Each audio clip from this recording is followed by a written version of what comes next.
against freeloading in the form of welfare and tax dodging is totally inconsistent. That's the argument I make, and I hope it hits home with some folks.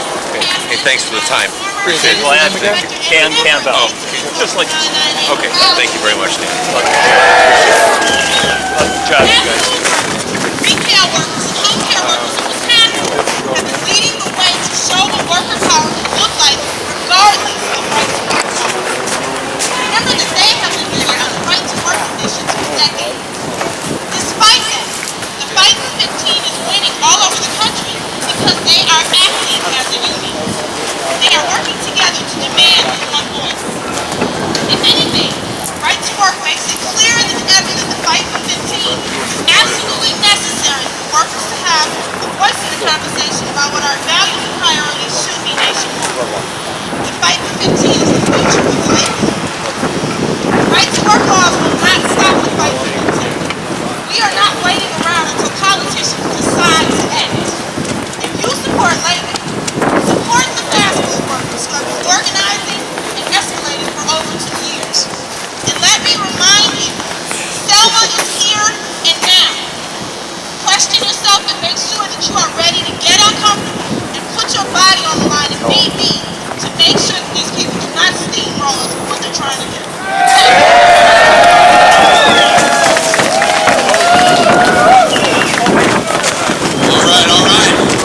All right, next speaker we have is a member of Milwaukee Graduate Assistants Association.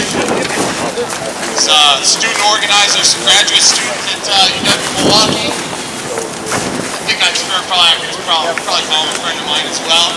I got to take him out. I told him to get up here, and I don't know where he is. Where you at, Andy? There he is. Andy Irvin, everybody.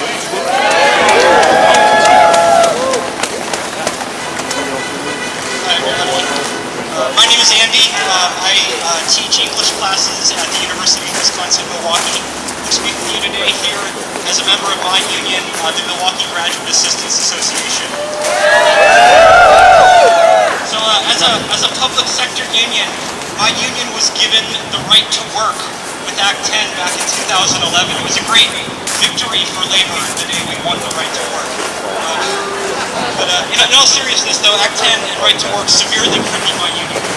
The MGAA won the right to a negotiated union contract which guarantees every member better pay, better benefits, and better job security. Before we had a union, we had no benefits and no job security. Those are real rights, unlike the so-called right to work.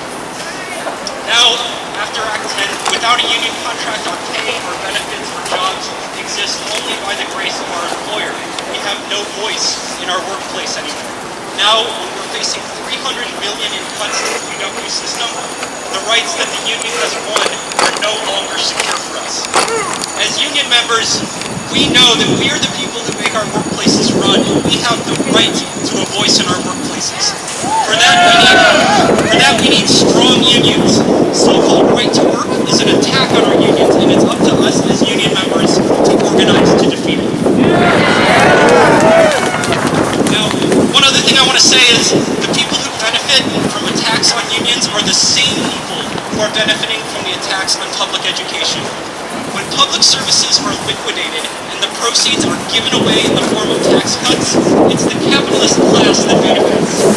When unions are crushed and workers lose their power, it's the capitalist class that benefits. Some people want to make this all about Scott Walker, but he's just a tool of the rich. He can barely thinks for himself.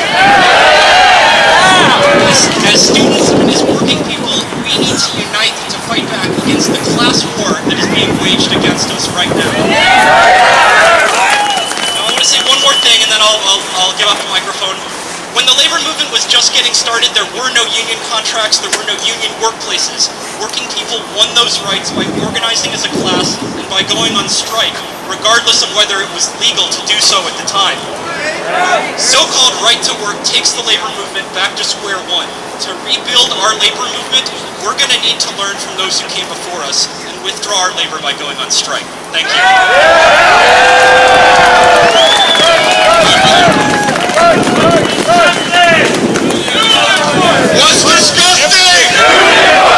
What's disgusting? What's disgusting?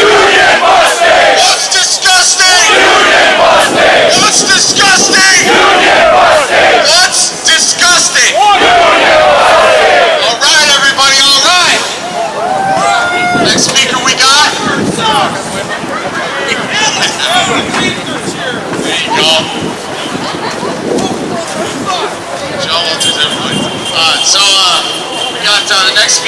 here is a mechanic.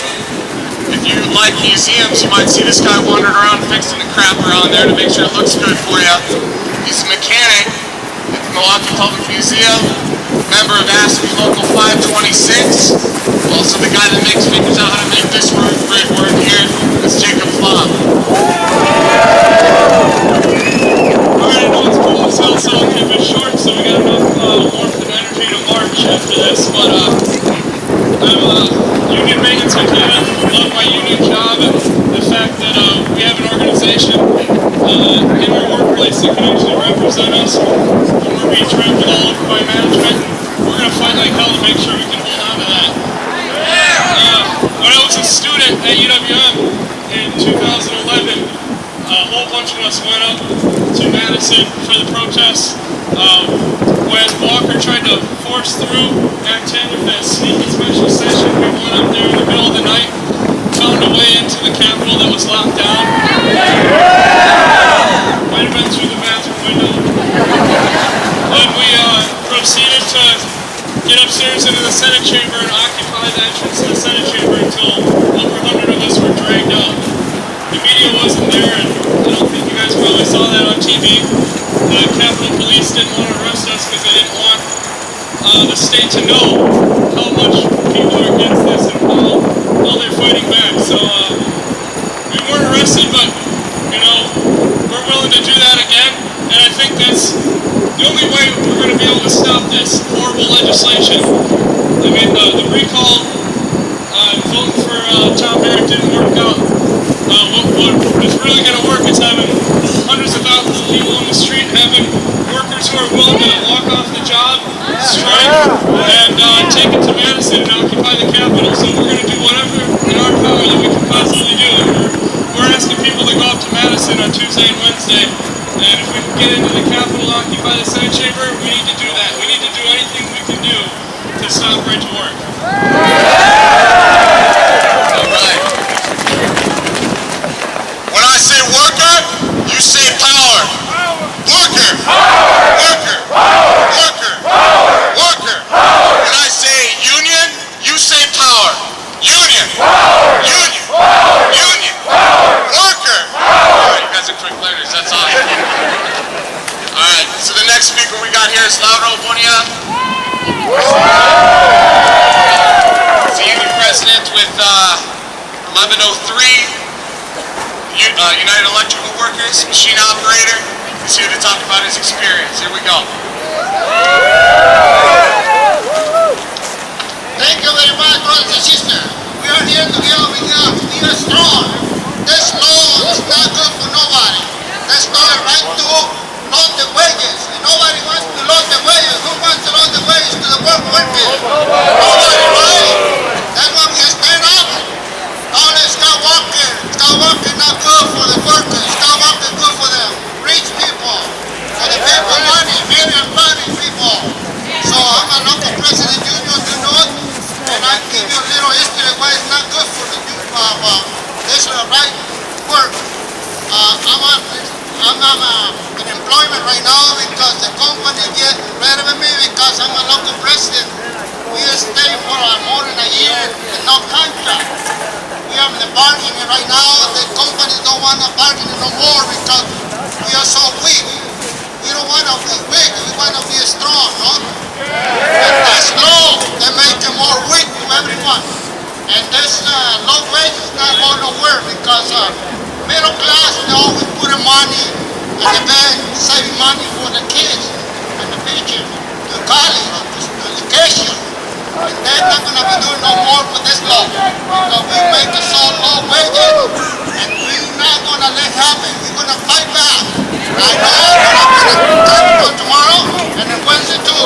So we stay together, let everybody know we all going to be there. Raise the voice, okay? Thank you very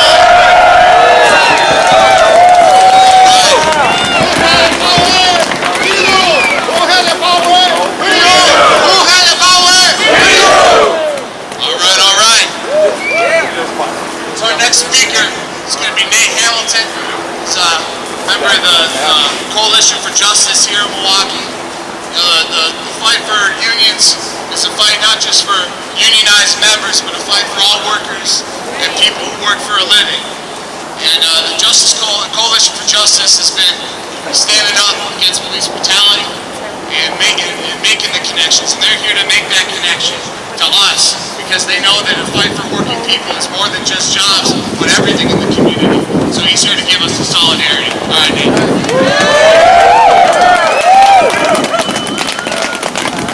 So I'm happy to be here. It's good to see people coming out, because the reason for coming out is because there's a problem.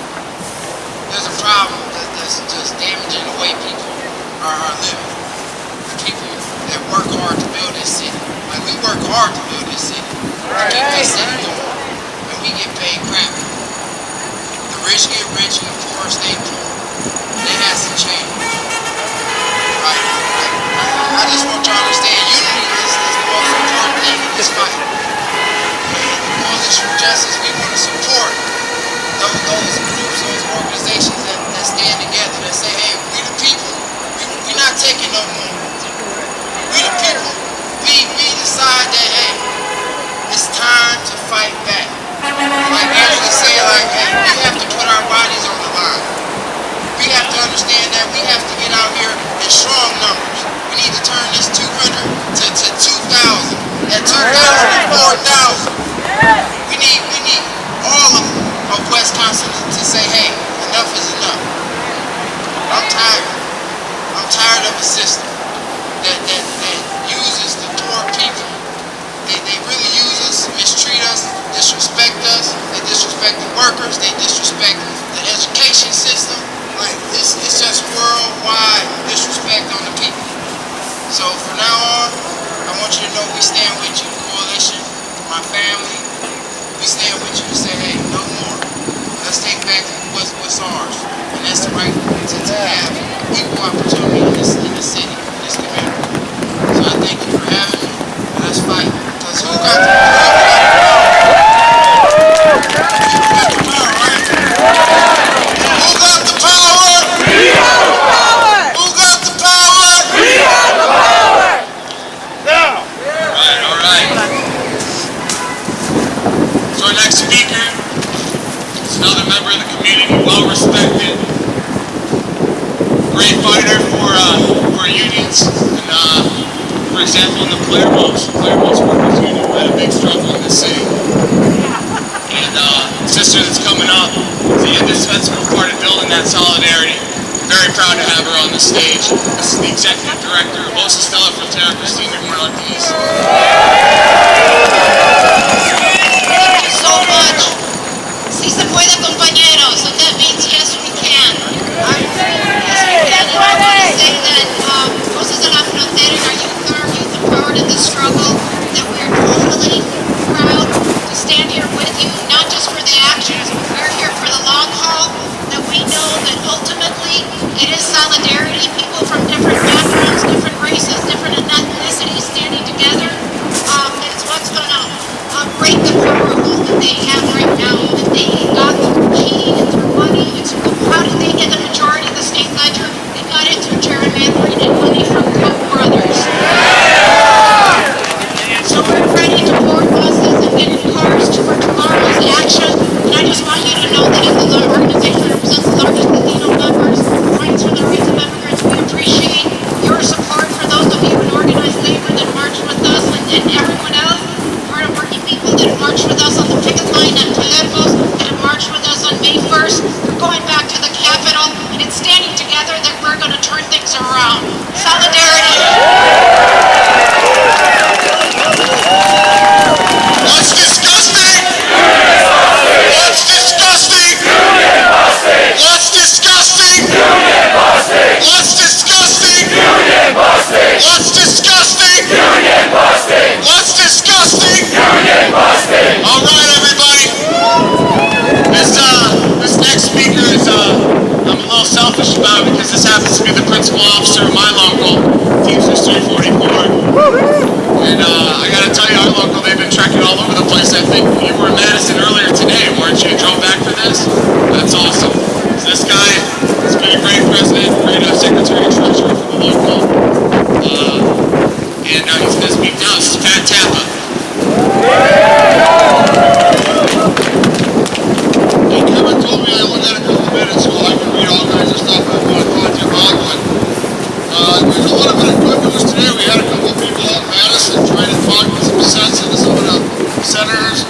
weren't able to beat them. They got them all hidden away. But there is some cracks in the armor. And get on your computers tonight, send some emails out to all the Republican state senators. They're not as solid as it appears. So maybe we can get something done on that. At least try, you know, we want to see everybody out in Madison tomorrow that can be there. We're going to be there tomorrow. And we're going to be there on Wednesday. And I wouldn't be at all surprised we're going to be out there Saturday and Sunday with 100,000 other friends. You know, I got a question. Why can't some of these new politicians seem to solve any problems without taking away rights? Look what they've been doing. I mean, we've always had issues. We've always managed to get around them. Now the only way to get around them is taking away rights. I'm a very proud 40-year Teamster. 34 of those years I was in a truck. Now I'm a union boss. I worked with every one of these guys for 34 years and they decided to elect me. And I didn't get any Koch brothers money. I did it the hard way, the democratic way.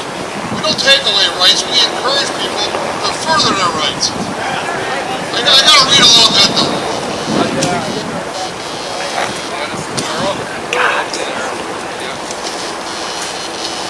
I gotta ask you some questions. Who said this? Only a fool would try to deprive working men and women of their right to join a union of their choice. Eisenhower, Republican. Who said this? Where free unions and collective bargaining are forbidden, freedom is lost. Ronald Reagan said that. That's their hero. What's wrong today? There's nothing wrong with unions. They don't need this kind of stuff. They don't need this kind of right to work. It doesn't give anybody anything. Now, I don't want to quote people that we really don't want to listen to. But how about this one? In our glorious fight for civil rights, we must guard against being fooled by false slogans such as right to work. It is a law to rob us of our civil rights and job rights. Its purpose is to destroy labor unions and the freedom of collective bargaining by which unions have improved wages and working conditions of everyone.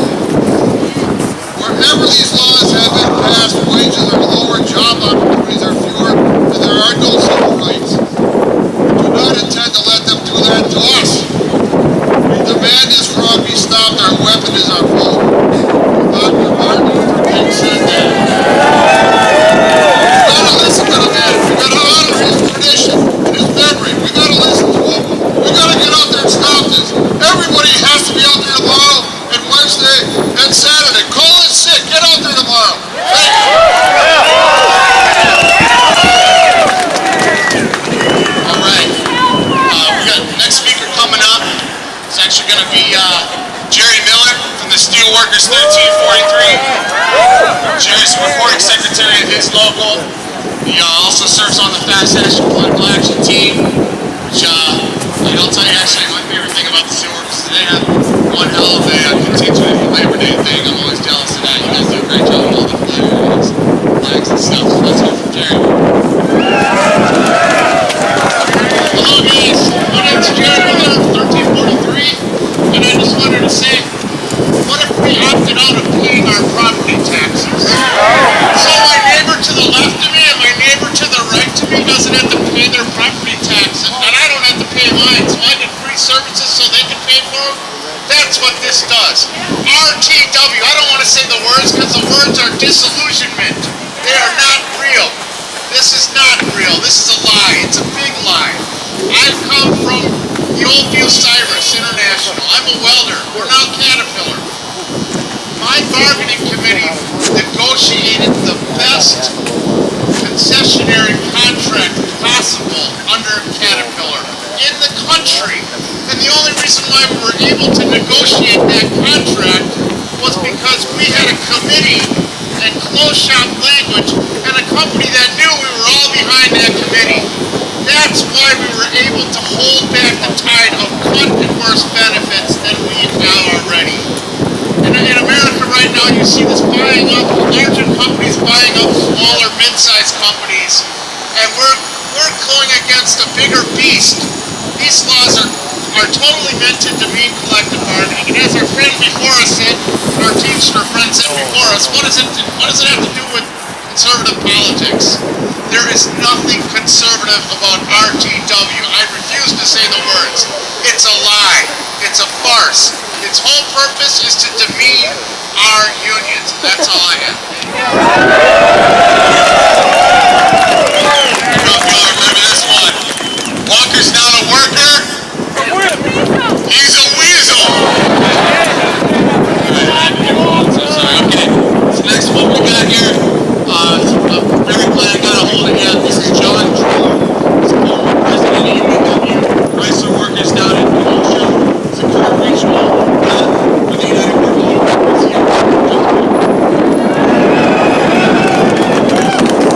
I bring you greetings today from our Wisconsin locals at Westland Coors, Caseville Island, Masterlock, Oshkosh, and Kohler.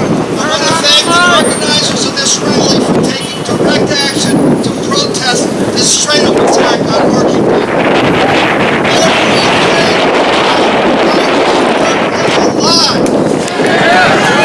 I was talking to one of our members today. He said a friend of his asked him, a young guy who works at Masterlock, said a friend of his asked him, if right to work passes, does that mean I can get a job?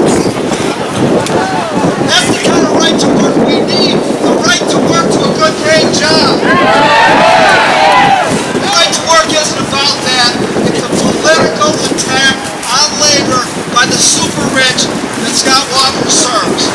They want to weaken unions because we are the only thing standing between them and driving down our standard of living further and further.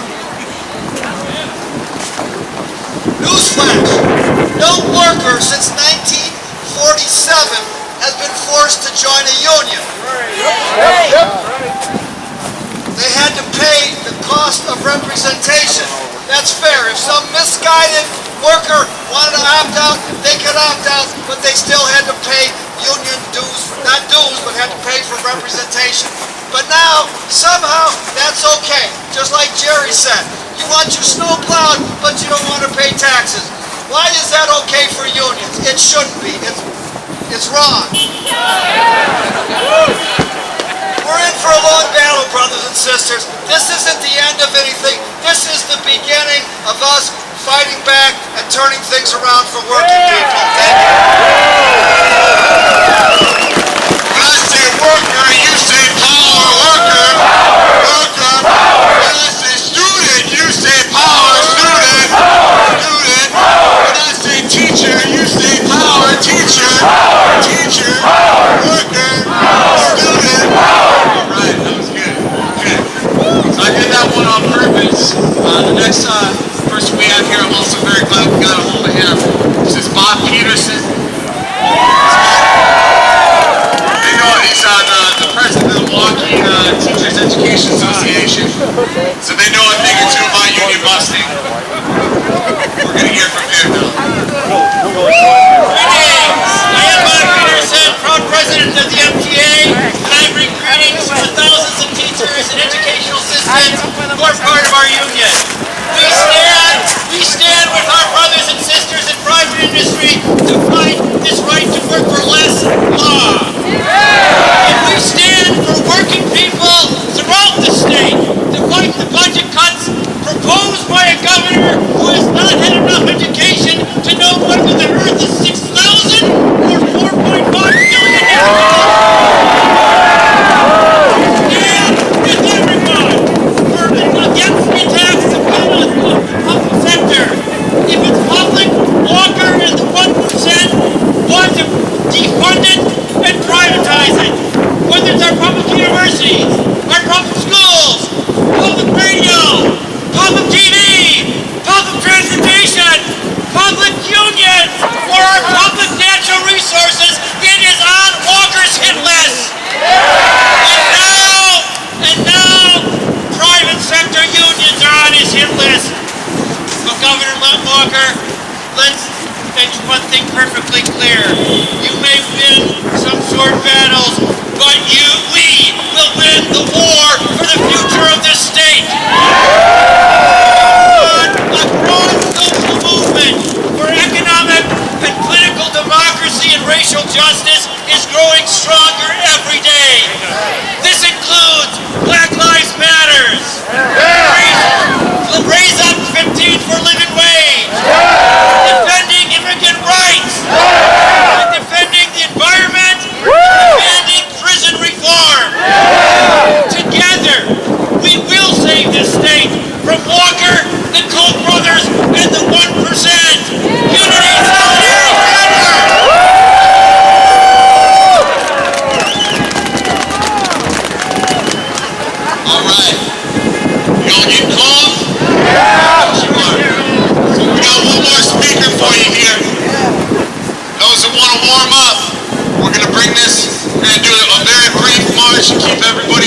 goes. We're gonna wrap it back up here. We'll finish the day off. We're gonna head around the block. Let those people, let those banks know down on Water Street what they were out here, all right? How's everybody like that? All right, last speaker we got. I think he knows he's doing it. This guy right here. Brian Verdine, AFT 212, teacher, amazing activist. Let's hear it happen. Right, solidarity. I've been carrying this Wisconsin flag around for the last 4 years. You may notice there's an iron worker and a fisherman on the flag. The flag of Wisconsin, Wisconsin became a state in 1848. Governor Walker knows that the Civil War ended 150 years ago. It seems to me that there's a new Civil War. And when we do take over our state, we have to modify this flag to make sure there's some women and people of color on the flag as well. The problem with speaking last, everyone has already said what I was going to say, especially my brother from the steelworkers who quoted Dr. King. It's a very important quote. Dr. King said that you can't be fooled by these slogans. Right to work sounds really good, doesn't it? That's like calling missiles peacekeepers. But I will repeat what Dr. King said briefly. In our glorious fight for civil rights, we must guard against being fooled by false slogans such as right to work. It is a law to work to rob us of our civil rights within our job rights. Like I say, everything that I will say has already been said, so I guess I'll leave you with this little ditty. Having come from a family of United Auto Workers, Allied Industrial Workers, Ashley Workers, and now myself being a member of the American Federation of Teachers Workers. This little song says, "Which side are you on?" My mama was a union worker, and I'm my mother's son. And we're gonna keep on marching till the battle's won. Which side are you on, boy? Which side are you on? Which side are you on, boy? Which side are you on? My daddy was a union worker, and I'm my daddy's son. And I'm gonna keep on marching till the battle's won. Which side are you on, boy? Which side are you on? Which side are you on, boy? Which side are you on? That Nova Scott Walker and the Koch brothers too, they're messing with a worker, and now the fight begun. Which side are you on, boy? Which side are you on? Which side are you on, boy? Which side are you on? You guys sound good. Let's try this. We shall not be moved. We shall not be moved, just like a tree that's planted by the water. We shall not be moved.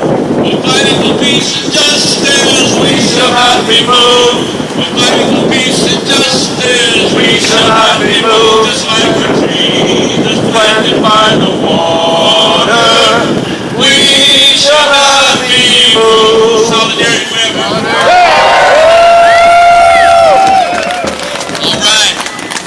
Who's